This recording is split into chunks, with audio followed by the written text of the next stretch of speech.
In February, if someone says, hey, let's grab a drink after work, it feels like they're asking you to do hard manual labor. I think I can keep this thing alive. I think I can be a plant mom. It got slightly warmer and slightly more light out, and I felt 100% better. I got you on some of that love hormone, baby. Spring is the most unstoppable season.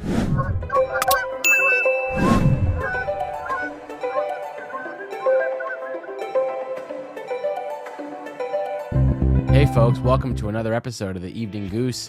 Once again, I'm your host, Andrew Ginsberg. I'm a former tech employee turned stand-up comedian. I've worked at places like IBM and Yahoo, but now I'm dedicating all my time to uncovering the latest and greatest in all things technology, AI, and beyond. And tonight's episode is one of my favorite kind of episodes. We're falling into the beyond category. Tonight we're going to be talking about something even more mind-blowing than technology and AI. We're going to be talking about why a little extra daylight turns us from brooding, unhappy, miserable goblins into full-blown happy people with just that little trickle of daylight. And if you enjoyed this content, make sure you hit like and subscribe. It really helps me out a lot. Makes me want to keep going. Makes me want to keep making these so I don't feel like I'm shouting out to 26 likes in the void. So thank you. Buckle up because I'm about to explain why I think spring is the most unstoppable season. Sick of this winter slump. For months during the winter, I'm just trudging through life. It's like being a main character in a dystopian movie. You know what I mean? I'm wearing a hoodie. I'm hunched over. My dead eyes are just staring into a black coffee. That's just what life is. My serotonin levels, they're barely hanging on. Winter zaps our energy because of something called seasonal affective disorder. Yes, it even has an appropriately sad acronym. SAD.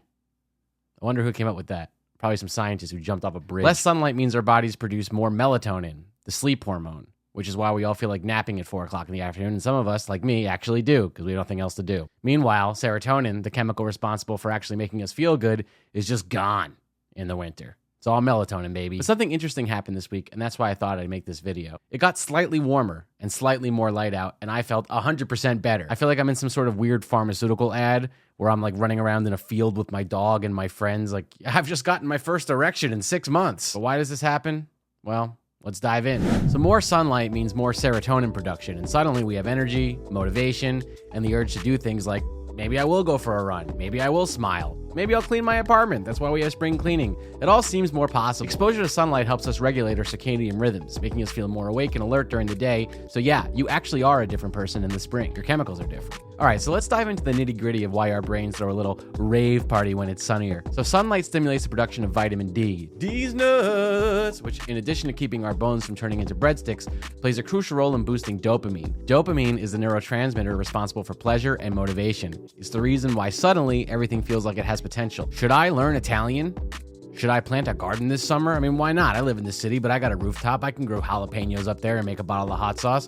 Maybe I will train for the half. Maybe I'll train for that half marathon. I don't know. I've always wanted to run a marathon, do 28 miles, destroy my body. Then there's oxytocin, the so-called love hormone. The love hormone, baby. The love hormone, baby. Which gives us a boost from increased social interactions. More sun means more people are out, which means more high fives, spontaneous chats, and the occasional overconfident attempt at flirting in the park that backfires. The sun turns us all into like happy little dogs who just want to be best friends with everybody. In February, if someone says, hey, let's grab a drink after work, it feels like they're asking you to do hard manual labor. But in April, you're like, yeah, let's go to rooftop. I feel like I've just been let out of prison. Spring activates our brain's reward system. Warm weather and longer days cue our brains to release more dopamine, which is why we suddenly crave social interaction. You know that moment when the first perfect spring weekend happens and suddenly the whole city is like a park? Everybody's pretending they've always loved nature. Everybody's outside. We didn't act like we just lived the way we lived the last 6 months. That's the dopamine taking control. Spring has been a symbol of renewal for centuries.